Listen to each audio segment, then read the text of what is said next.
you're given, that's how we live it. Don't be mad at the system, it's simply how we've existed. I hear a lot of people talking like they politicians and choose to be an accountant because it's safe in a business.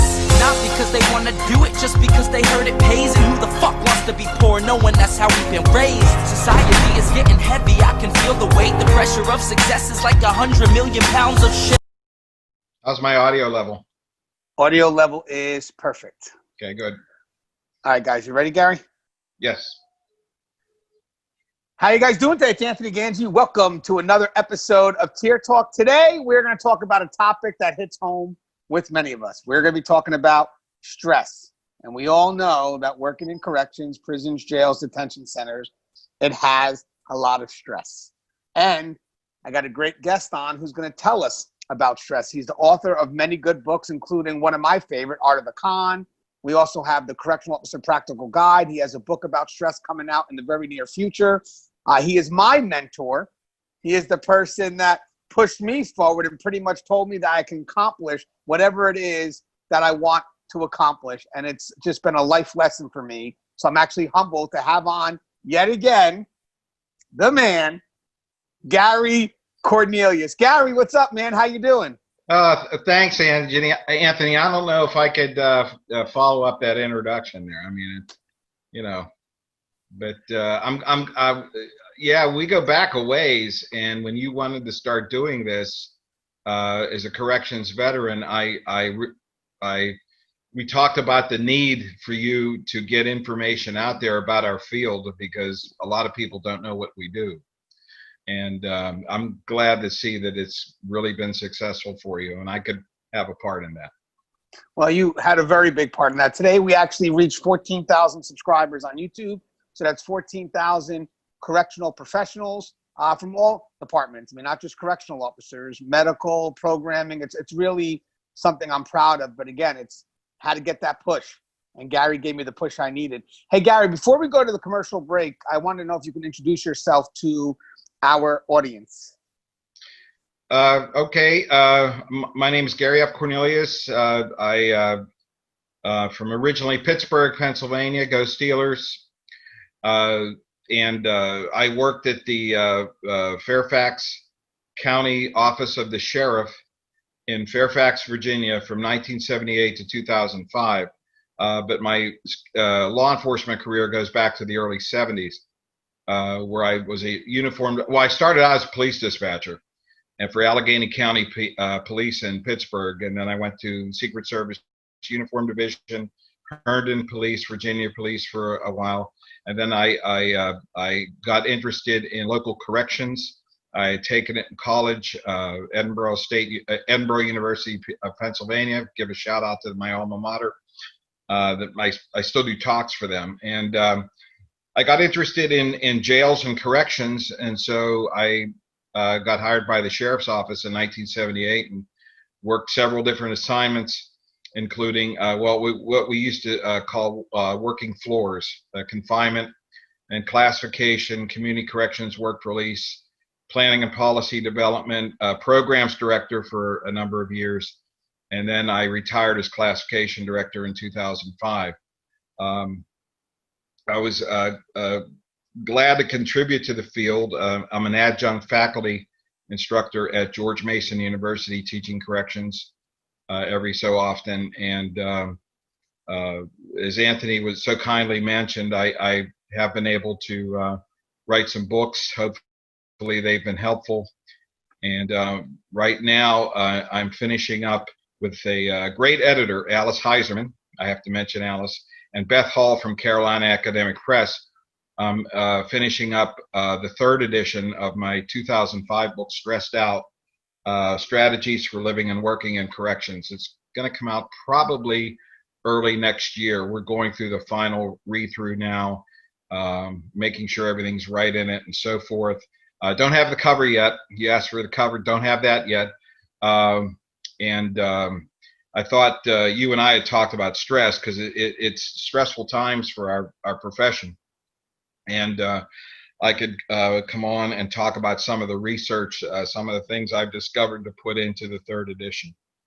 The other two books that I've been very blessed Art of the Con, Avoiding Offender Manipulation. You want me to, yeah, that's this one right here. Anthony wanted me to put this. This is available. It's at American Correctional Association or Amazon. It's about inmate manipulation.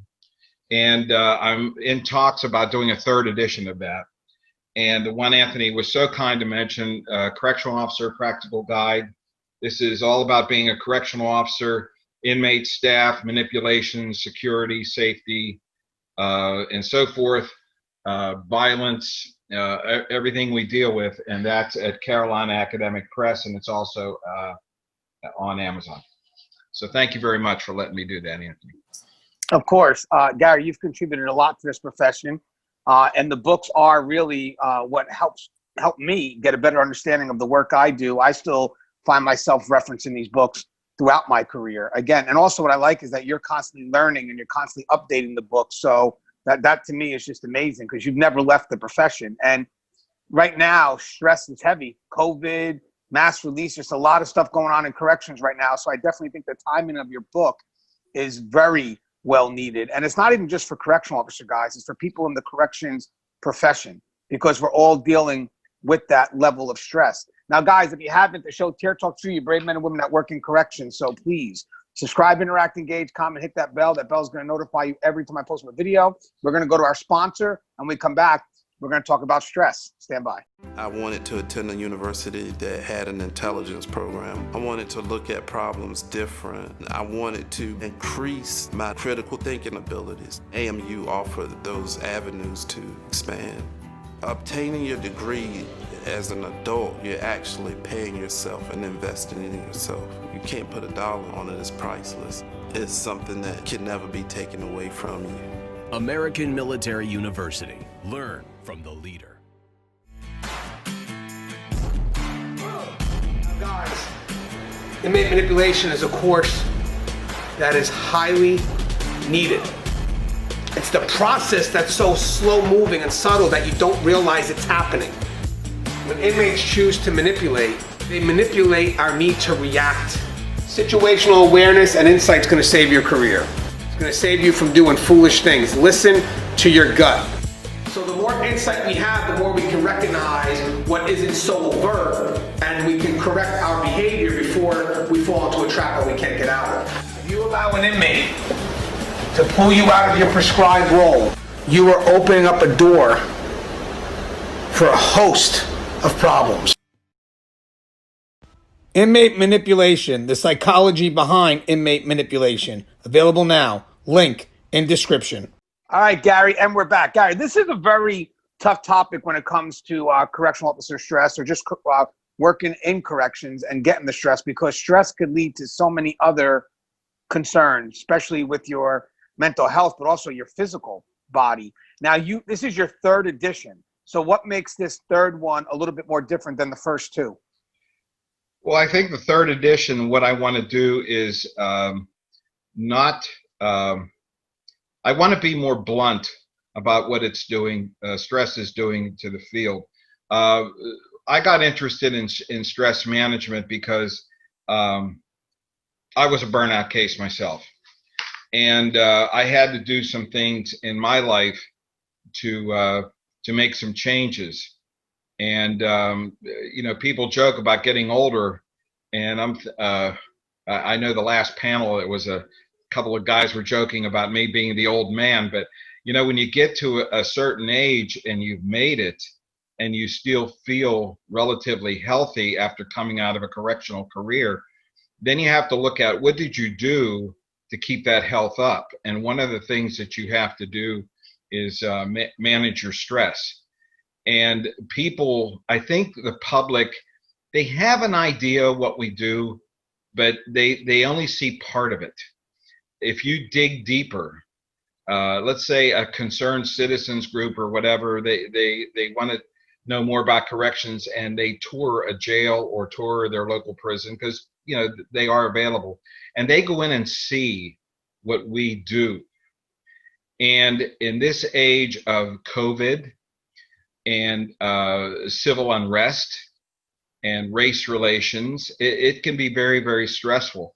For example, when I'm watching the news and I see police officers on the front lines of what's going on, and I'm not taking sides or anything. This is a problem we're having, is civil unrest, and the things that I think of are these guys are stressed out. Are they sleeping? Are they taking care of themselves? Down the road, it might not take that long for them to develop post-traumatic stress disorder, PTSD, and we've all heard of that. They could burn out. This job is so demanding. And so when I wanted to do the third edition, I wanted to put not only new research, which I'm going to talk about, but how I wanted to paint a more clear picture of what this job can do to you if you let it, and what stress, and maybe you can head off the stress, or stress is it's there. You're never going to get rid of it. It's there. I mean, I've had people in my classes say, "What stresses you out?" And one gentleman said, "I don't have any stress." And I said, "So you've gone through all these years of life and you've never had an inmate argue with you. You've never been in a traffic jam. You haven't never come home and your wife is sick, or she got a bad call that her parents are sick, or what." And he goes, "Well, yeah, stress is everywhere. You can never escape it. And it's on two levels: your private life, and your professional life. And if you don't manage it in both of those areas, it's like you're in a vice and you're just getting squeezed." In my burnout case, I burned out, and I had to make some changes with my family and so forth. And so I got interested in it. Then I started teaching it, and then I wrote the first edition, then the second edition. Now I'm on the third edition. But I wanted to put into the book how more information about PTSD, more information about how some people, they're not managing their stress in a good way, and the job is literally making them sick or killing them.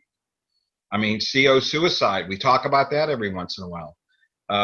Developing health problems, heart conditions, and these things are deadly.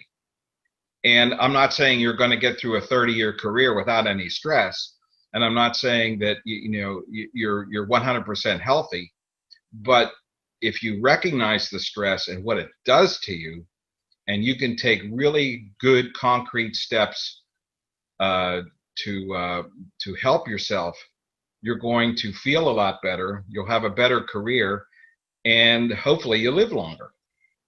So that's why I put it. That's the approach I'm taking on the third edition.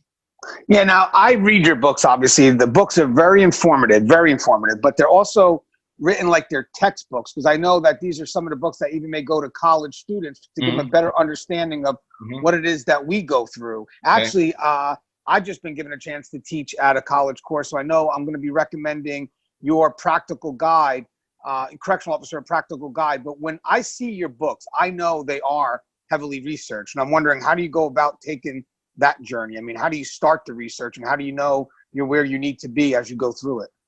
The first thing is that the books, I write the books for use by practitioners. Now, when I mean by practitioners, like let's say the Correctional Officer Practical Guide, I wrote that not only to be used in a classroom, because college, and if anyone's using it for their college class, thank you. But it has a glossary and questions and so forth. But I also wrote it for use as for trainers, because I've been a trainer since the mid '80s. So I think the early '80s, and I'm still conducting in-service and basic classes in Virginia for 7 academies. And there's a lot of information out there, but you got to make the information interesting. You got to make it where people pay attention. So when I'm researching things about stress and corrections, it's a variety of sources, and I'm very, very careful, because a lot of stuff online, people have agendas, okay, and politics and so forth. I go for factual, good resources and statistics. With the stress book, it's more like a practical, hands-on, where someone in corrections can pick it up and read it and say, yeah, I've experienced this. Oh, this is what stress does. Because I go into a lot about the stress reaction and how it affects your body and your mind. And then I put in there about the home life. How if you're not getting a handle on your stress, there's so many people around you. And I'm not just talking about inmates, because you deal with inmates and offenders. And I'm putting a lot more about probation and parole and juvenile in there, because juvenile is overlooked sometimes. Juvenile corrections is overlooked. But what I'm doing is showing that how it affects you, get their perspective. And a lot of the book is about burnout, PTSD. And then there's chapters on negative and positive coping. Like, what things are we doing badly? Well, some people smoke. Okay, they feel better after they smoke a cigarette, but in reality, you're tearing down your health. There's appendices at the end of the book about healthy eating, exercise, and so forth. I go into a lot about relaxation. And the nice thing, a good thing about stress management is it doesn't have to be expensive. You can come home, have a quiet house, the family lets you relax, and you find your way to relax. And it doesn't have to, you don't have to join a spa or anything like that. There's a lot that you can do to manage your stress that doesn't have to cost you a lot of money. It's the effort and mindset that you put into it. So it's more like user-friendly, and if somebody wants to use it in training, make a lesson plan out of it, great. Make some PowerPoints up from data in it, that's great too. And speaking of PowerPoints, if I can plug one thing, Anthony, on September 9th, I'm doing a webinar about the stress and the book for the International Association of Correctional Training Personnel, IACTP. You can go to their website at www.iactp.org and sign up. I believe it's a free webinar. And I'll be talking about stress there too. So the whole idea of this book, the Practical Guide, is not so much to be a textbook, but someone that's in corrections, they've been in a few years, they might be getting tired, they might be thinking they're burning out. They can pick it up, they can get some good information from it and use it. And so now, Gary, obviously the first book and the second book, how many years in between were they from when you wrote the first book to the second one? In the first Stressed Out, I believe, was 1994. Wow. But I was still working. I was still on active duty at the jail and doing in-service classes, college classes. So the second edition of the book came out right after I retired in 2005. And it had a pretty good run. It had a pretty good shelf life. But now there's more that we know about stress.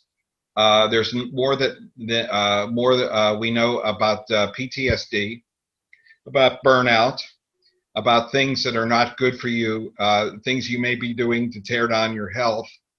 And so I started working on this one, the third edition, probably around 2017. And it's been a few years, but there's a lot of research in it, and it'll be coming out. So yeah, there's a lot of space in between the editions, but I do try to update it, get some new information in it, and so forth. Yeah, I noticed you said the first book came out in the 90s, second one mid-2000s, and then the third one's obviously coming out now. Okay. Now, I know there's been changes in research, changes in stress, and basically we got more information out there, but I wonder if during the time that you've been writing these three books, especially the last one, if they discovered new things about the job that wasn't discovered before that is more stressful, because times have changed with corrections. Well, yeah, what I do in the book, and that's a good question, is I talk about stress generally to start with. For example, the American Psychological Association, they did a study come out in 2019. It said 3/4 of adults in the United States report physical or emotional stress symptoms. American Stress Institute, 2017, 80% of U.S. workers feel stress on the job. Then I looked at what's stressing people out and applied it to the field of corrections, whether you're going into an institution like you and I did, or you still are and I did, or you're a PO, or in your juveniles. And people stress out about money, work, family responsibilities, personal health concerns about family, and economy. And all of those relate to corrections, because if you're stressed out about money, are you working a lot of overtime to make ends meet? Is that tearing down your health level? Family responsibilities in the age of COVID. I put some information about COVID in. COVID came onto our field quickly. And now that people, you're a correctional officer, you have kids in school, but now the schools are closed and they have to stay home and do it virtually. How are you going to do that with shift work and your responsibilities as a CO? And then there's other things too going on, such as like the defund the police movement. And then once in a while I read where in some jurisdictions they want to defund the jail. How do you do that? What do you do with your offenders? And this is all impacting us. Then you go into the stress and stressors of corrections. And I talk about that. Inmate fights and assaults, missed appointments if you're a PO, dangerous field visits if you're a PO, inmate suicides, mentally ill inmates, they're still there, lawsuits, environment of the facility. Some jails and prisons are very old and they need fixing, and some are very new and modern. So you have that, and it can really take a toll on a correctional officer that has to go in and deal with these and shift work and so forth. And some people, you go through the 5 stages of the stress reaction, and a lot of people get back to that baseline. Where I'm not going to go, in the interest of time, it's in the book about the 5 stages.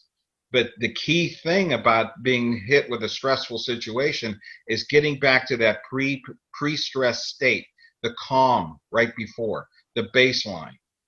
And some of us, they don't. And that happened to me. I never calmed down. I was angry at the job. I was working a lot of overtime, short-staffed, and those negative feelings, they continued to the point where I burned out. And and looking back at myself, I was a real jerk. And but I had a good family around me, a good spouse, good wife, and she said, what are you going to do? And I said, maybe I should transfer, maybe I should quit. And she said, you have too many years in. Why quit? You really love the field. So I asked for a transfer, and I went and talked to a supervisor and got another job assignment, which got me back to that baseline, got me back to that calming part. Another thing I do go into the book a lot is talking to people. You have to talk to people. You can't hold it in. And as corrections officers and corrections people, we're supposed to be strong and we're supposed to let nothing bother us, but we're also human. And you've had people in your institution come down with COVID and pass. You've had inmate stabbings, inmate suicides. You've had mentally ill people. You've had a lot of bad things, negative things. A lot of negative things happen in a correctional institution. I have too. I worked in a jail. And to say that doesn't affect you is unrealistic. It affects you because you're human. And you feel sympathy empathy. I like to use the word empathy more than sympathy, because then we go into manipulation. But you feel empathy for these prisoners, and you're human. And if you carry that around in you and you never talk about it, you have a bad day, you go home and the wife says, or the spouse says, or your partner, family, whatever, says, hey, how was your day? Oh, it was just fine. Nothing happened. Everything was good. And you just held an inmate in your arms that bled out and died from being stabbed in the neck, or you witnessed an inmate suicide, or you had to deal with an inmate who was mentally ill smearing feces all over his cell wall. you need to talk about that stuff. You can't keep holding it in. And a lot of what I talk about in the book is you need to talk to people. You have to talk to people. And people that burn out or I think become victims of PTSD, they hold it in too much and they think about it too much. And they never counteract the negative by doing something positive. Family time, doing stuff with the family. I've had people in my classes, Anthony, say, I talk about taking leave, taking vacation. Well, I can never take time off. I said, okay, how long have you been on? With all due respect. Person will say, 18, 19 years. I said, you've never been able to take annual leave in 18, 19 years. You've never been able to go to your supervisor and say, I got to put in for some vacation time. I need a break. You've never been able to do that. And then they start thinking. You can do good things for yourself. If you don't, and you hold them in, the burnout, the PTSD, and all that negative, the negative things that unmanaged stress results in, they're going to crop up, and it's going to tear down your mental and physical health. Yeah, I noticed also when you said bad, you quickly corrected yourself and said negative. Like a negative incident as opposed to a bad incident. That is part of a coping mechanism, correct? Yeah, yes it is. Yes it is. Boy, you're good. I'd hate to be in your class. Anyway, but the thing is that we see so much. We see so much. And one of the things that I was able to do with my wife is that she was a legal secretary, and she would vent, and I would vent, and then it's out, and it's like you're holding all that tension in, and it's out, it's gone, and then you can get on with doing something good. The other thing I talk about is in my classes is that I lost my wife in 2003, and the years that I was the time that I was a burnout, and I talk about this in my classes. I look back and I think of those days where I had all that stress build up and I didn't talk to anybody, and it was leave me alone and so forth, and I was really letting the stress get to me. And I talk to the classes, and I get very personal because this is something really dear to my heart. And I say, you know what I think of? And they say, what? And I said, I wish I had had more time. Because at the end of your career, and you look back, and if your stress, unmanaged stress, has burned you out, cost you a marriage, cost you relationships, cost you relations with your children. And luckily, my kids and I are close, and I'm with somebody very wonderful now. But if the stress gets, you let it get to you, and you destroy the good people in your life, and you never do anything about it, you're gonna think at the end, I wish I had had more time. You know, that's 100% correct. Because I always tell people that if you have something that you're going through, something that you're battling, you know, and you keep it hidden from the people that know you the best, the people that know you outside of that uniform, you know, they're not going to be able to help you later on down the road because you've changed so much. They no longer know who you are, and you've made no attempt. And you've made no attempt to hold on to who you are. I mean, the key to my success, the key to try and keep things together, because we do have moments, but the key to try and keep things together is for me to always remember who I was before I entered this profession and fight with everything in me to hold on to that little ounce. I just need an ounce. That's all I need. It's my baseline, if you will. And if I ever let that baseline go, then no one's going to be able to help me, because even my loved ones, if I'm not communicating with them on a daily basis, Gary, they're not going to know who I became. So when they do make the effort to help me, I'm not the person that I once was. I'm actually a stranger now, and that's my fault, not theirs. And one of the other things I know that will hit home is with our front line is management. Sometimes the inconsistency of management or management quick to discipline without a level of understanding can add tons of stress. The unknown anxiety of what's going to happen if, I know I did my job, but the inmates still killed themselves. What's going to happen? What's going to happen to me? Yeah. So how can management, one, add to the stress, but what can management do to alleviate that stress or anxiety? Well, I in my in-service classes, when I talk about stress management, and there's parts of the book I talk about supervision, but when I talk about supervisors, and there's always some sergeants, lieutenants in the classes and so forth, and I said, you could be having a bad day. The sheriff wants this, the superintendent wants that.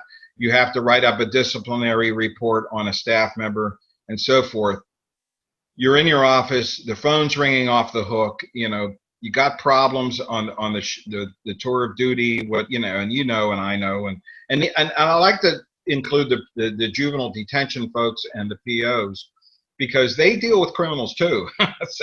They have bad days. But when your subordinate asks to talk to you, you got to put the phone on do not disturb, let it go to voicemail.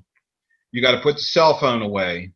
You got to put your pen down, turn away from your computer, and talk to that person.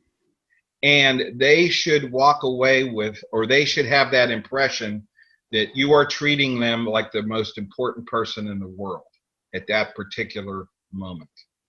The best supervisors I had, you just did a show on mentors, and if a storm hadn't come through the other night, I was going to be on that because I had a couple of good mentors. And one of the things that was when I was being stressed out as a supervisor, and I had a problem, and I could go to these, one was a lieutenant, a couple were lieutenants, and a couple were captains, and a major too, and I still see some of them. And when I said, "Can I talk to you about something?" There's something that's stressing me out. I didn't say that. I said, "Can I talk to you about something?" And I was going through some stress, a job situation or home or whatever. They would turn from what they were doing and focus on me. And I think that's very, very important for supervisors to do.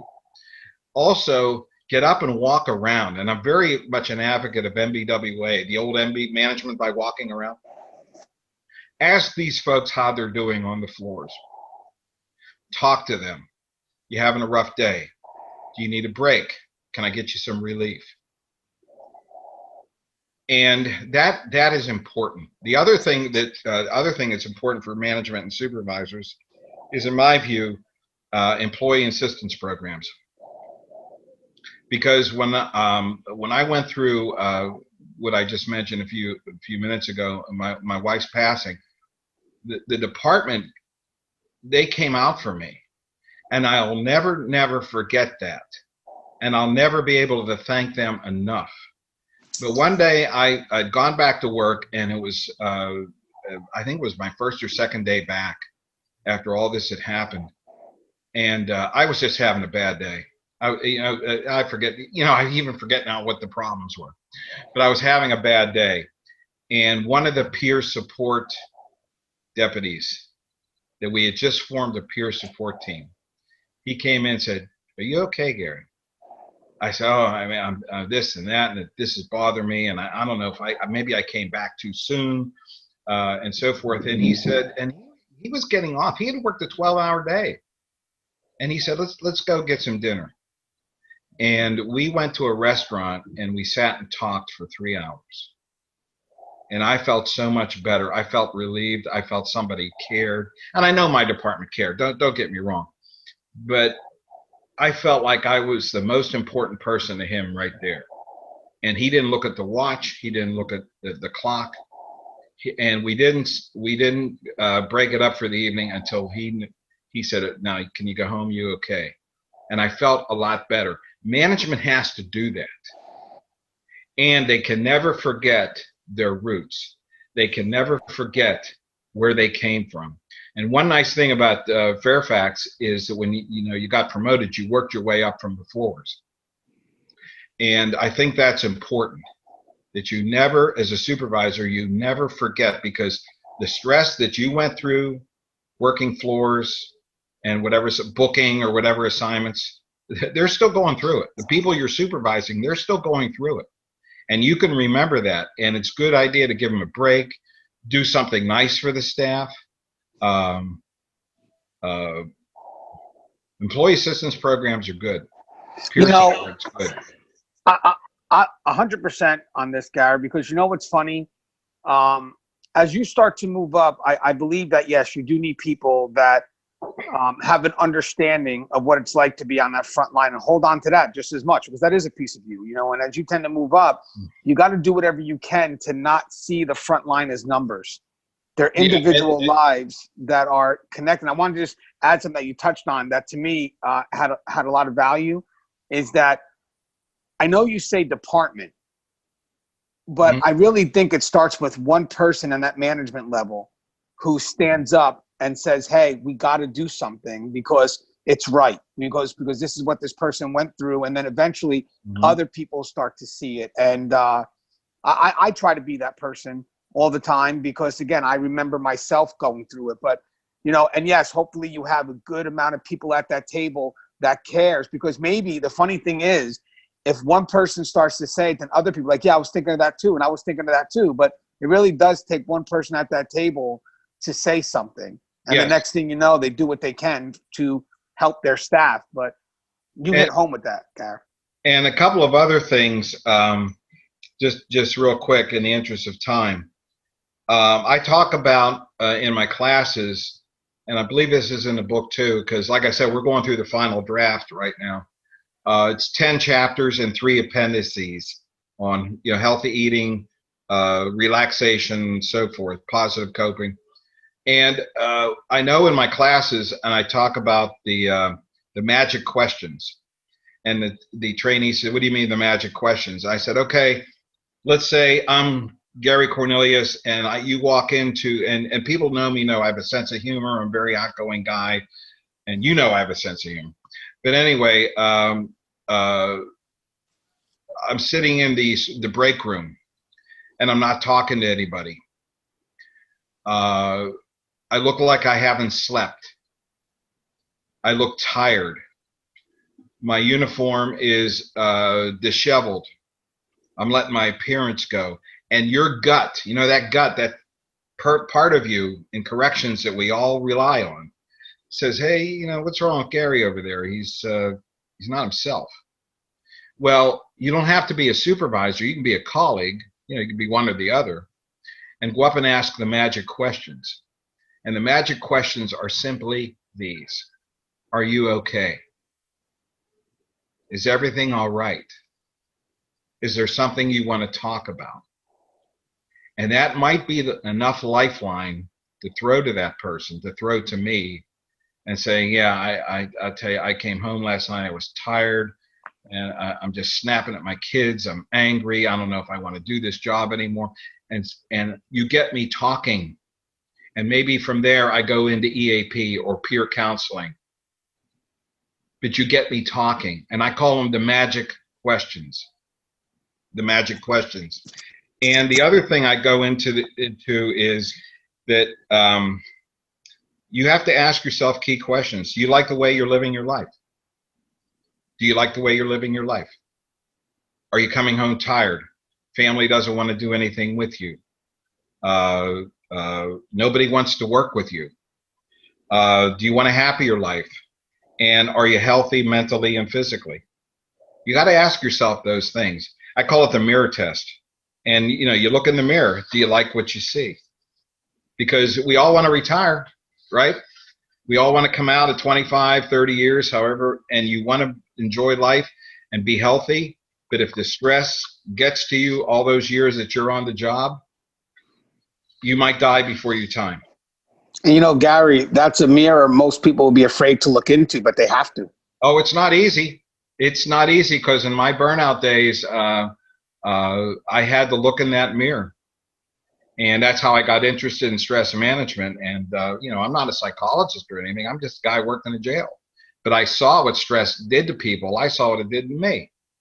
And I think Kevin Gilmartin, if you want to reference a good book, Emotional Survivor for Law Enforcement, I believe, he calls it the I used to's. Are you saying I used to see my kids more? I used to be in a relationship that I cared about. I used to give a damn about the job. If you're saying too many I used to's, then you have to do something about them. And another guy, and I put this, I believe it's towards the end of the book, is our good friend Mike Patero. Okay, good old Mike, and haven't seen Mike for a while. But he has a couple of steps, and this is in the Making Your Life Plan. That's part of the book. Is self-awareness, how you react to stressors. What? Excuse my French. What pisses you off? What stresses you out? Self-management. How do you handle it? When an inmate argues with you, do you just shove the inmate up against the wall? Do you argue with the inmate back? Do you insult the inmate? Remember, you're outnumbered. I'll tell you, Guy, even on all the information you gave today, I did not know piss was a French word. But go ahead. Oh, okay. Well, thanks, Anthony. That's why I'll sit in on your class someday and learn everything. You're probably going to have an online, knowing you're entrepreneur, you're going to have an online trivia thing or something. Okay. No, just kidding. But humor's good too, right? Humor's good about stress. Okay. Social awareness. Are you aware of the needs of others? Your family needs you too. Your friends need you. Your colleagues need you. But if you're focused too much on the stress and you're burning out, and burnouts complain a lot, correct? People in corrections and law enforcement complain a lot. Hey, Guy, I want to comment on something on that real quick. Funny thing about corrections, and we always talk about divide and conquer, is when you have that negative employee, most peers want to avoid that employee. In corrections, you can't. Yes. You have to find a way to embrace that employee. You have to do what you can, because if not, you're leaving them to the wolves. Even though they themselves are pushing themselves towards that, you cannot allow that person to leave themselves out there alone on that island.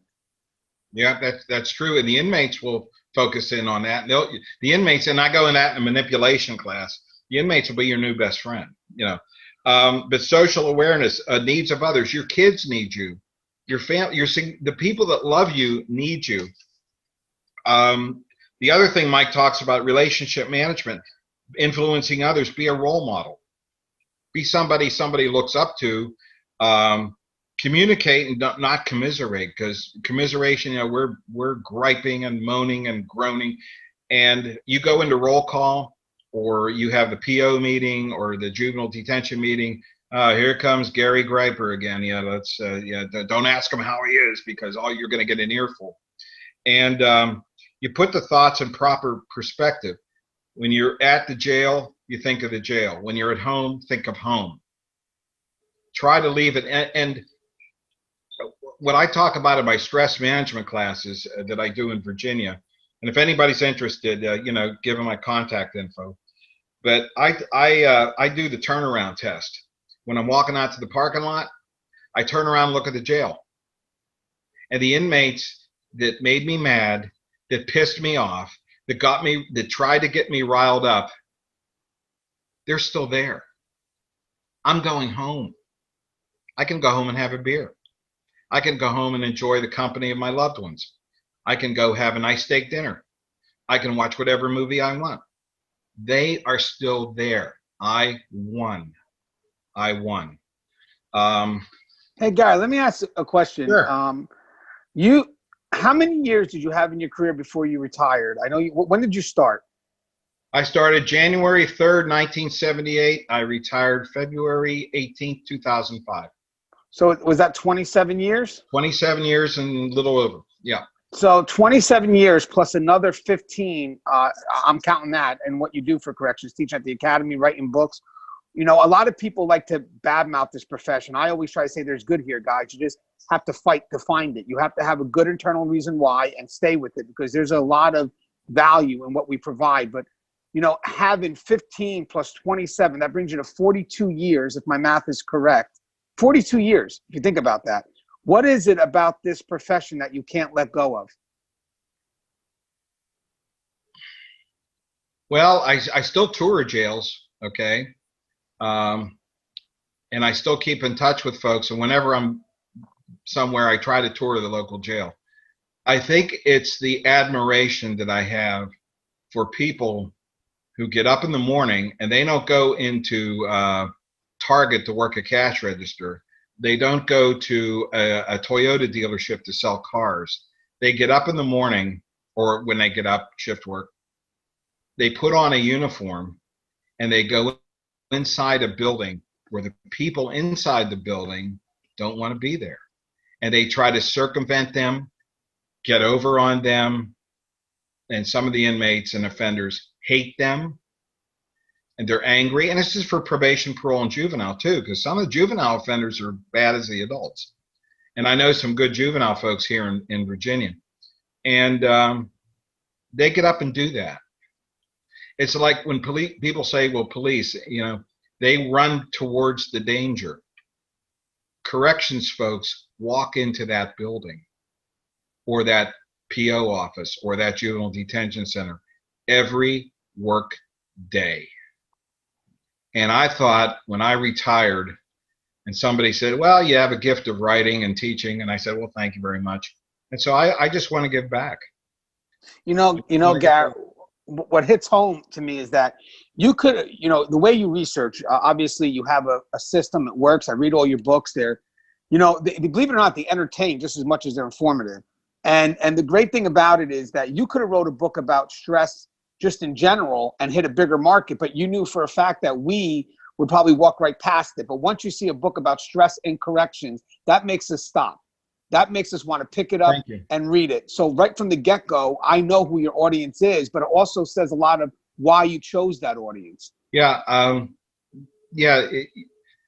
many people, and when I go into what I call rookie school or newbie school or new boot school or whatever, because I do some classes there too when I'm asked by academies. I open it up like I do it in Newport News the last time, and I talked about the years in the jail.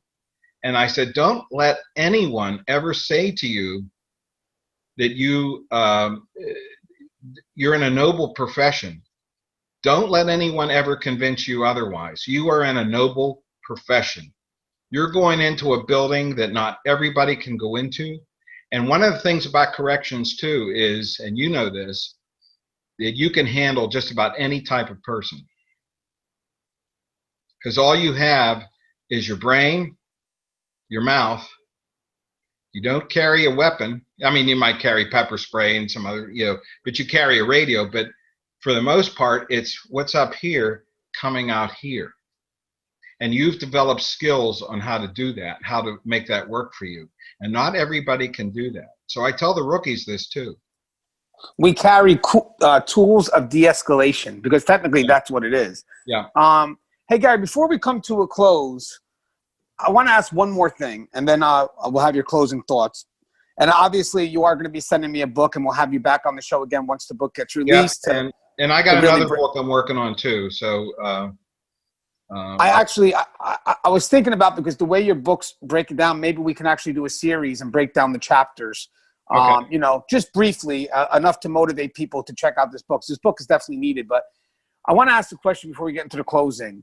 What is it that you want to leave behind? I mean, you write a lot of books that are correctional specific, right? And you do. I mean, your intelligence about the correction system is really, it's everywhere, because I think one thing is, if I may, is that you've always had a respect, not just for what you did as custody, but also what the other departments did. And you kind of found a way to bring the worlds together in a respectful way, which also opened up your area of knowledge about the system. So when it's all said and done, and when Gary Cornelius writes his last book, what is it that you want to leave behind? What is it that you want people from this profession to take?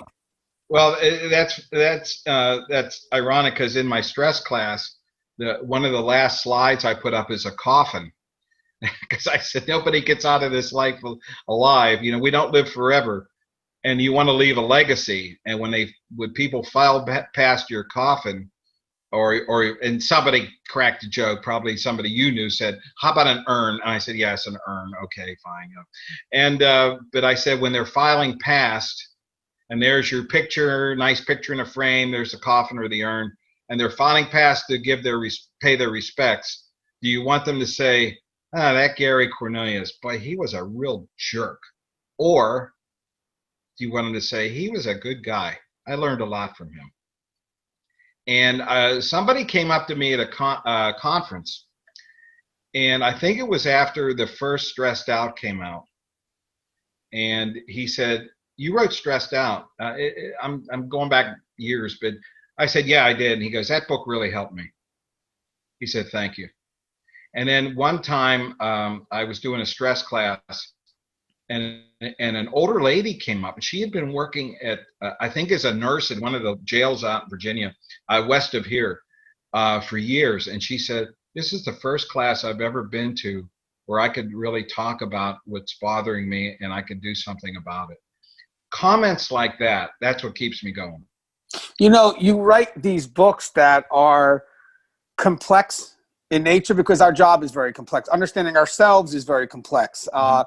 You know, but yet it's simple. So as you're talking right now, I thought of a great way to summarize your books. I mean, outside of the specific topics, it's just thought of it just now. Tell me if you agree. Okay. Simplified complexities about corrections. Oh, I like that. I like that. Yeah. You'll probably charge me for it, you know. No. But I think it's true, because what motivates me to read what you do is it's written in such a way that I understand it, but it's not.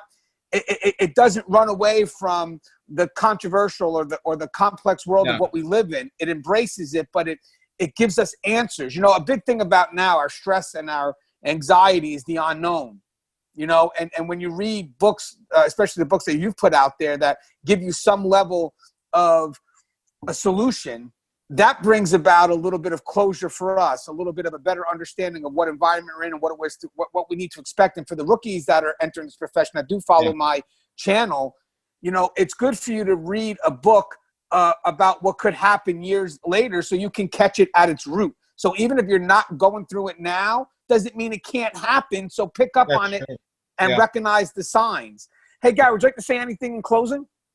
Yeah, well, thanks for the opportunity to talk and about stress. I mean, and mentioning the book.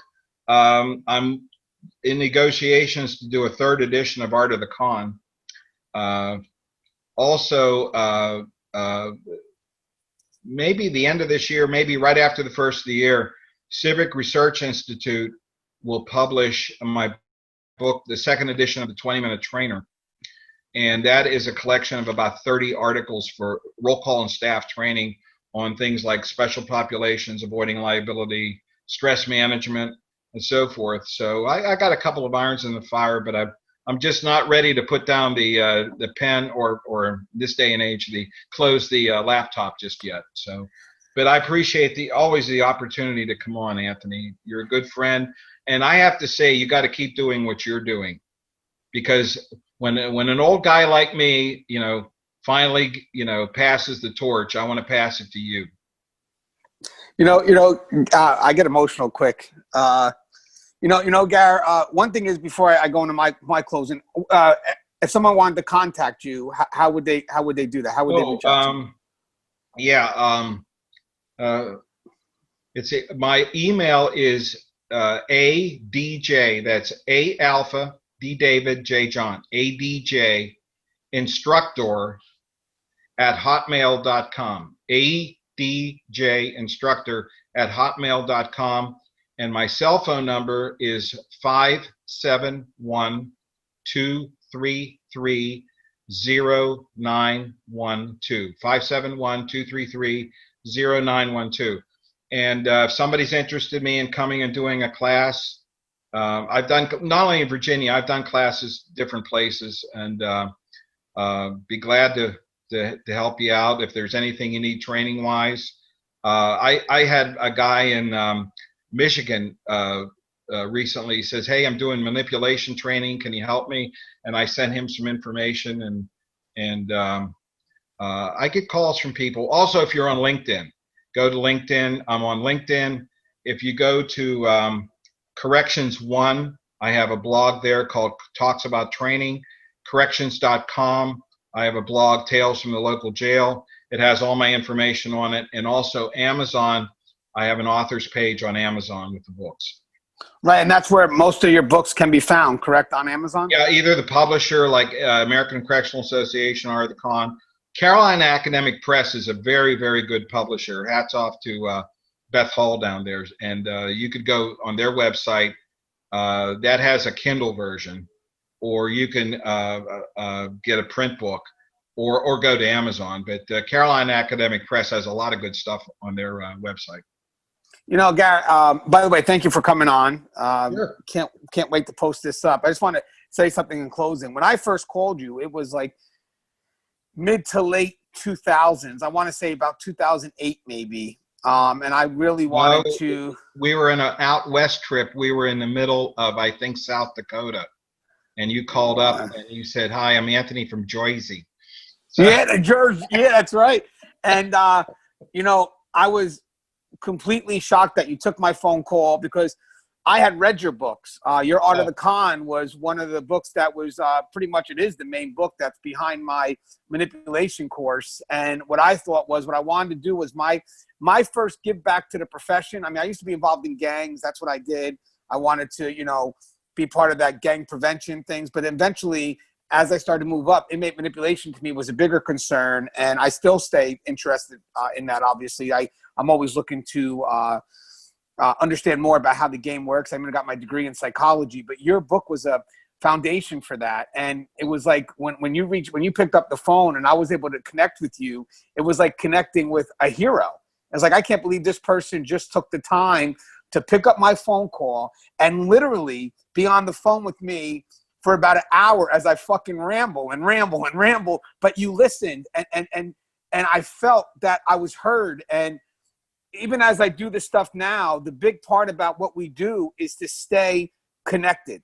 Is like you said, to be reachable. You know, we in this profession, most of the time is just to remind people, like, I may not have the answers for what you're going through, but I'll sit next to you. I'll be your Snoopy to Charlie Brown. You know, I learned that recently. You know, I mean, even from the people I work with, when I'm a supervisor, and I know they're overwhelmed, and I know they're stressed, and I don't have the answers to alleviate what they're going through, but I'll sit down beside you.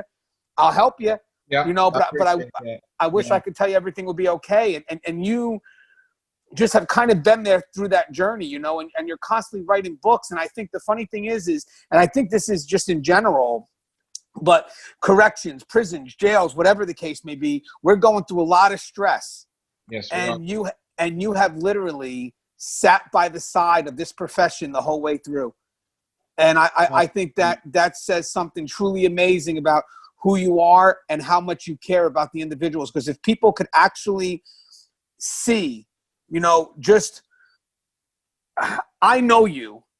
That's all I got to say. If people could just get to know you, get to see who you are, and read your books and see that this is someone that has an understanding of the profession, but more importantly, an understanding of the people that work this profession, it's just unmatched, Gary. It's just unmatched. So, again, it's always an honor to have you, and I'll say it again. I appreciate it, Anthony. I really do. I'll say it again. This is my mentor. This is the person that told me I could do it. If anything, he's Tear Talk. I just kind of, hey, Gary, take this though. Just take it, because I've never said that before to anybody. So just take it, because it means a lot to me. Because as I said, if it wasn't for just one person believing me, especially when it comes to your hero, especially when it comes to someone who is already doing it, and then coming back and saying, hey, Gange, you could do it too. You have no idea how much value that has in someone who, you know, wants to make a change. So again, just like what you're doing, I want to try to create that same legacy. I just needed someone to believe in me so I could believe in others. And you're doing a good job, Anthony, because I enjoy your Tear Talk. Use them in classes too. I just preface it with, I know this guy, I love this guy, but he talks so fast. That's me. All right, guys. So if you haven't, guys, don't forget the show is Tear Talk. Please subscribe, interact, engage, comment, hit that bell. The bell's going to notify you every time I post a video. Stay safe.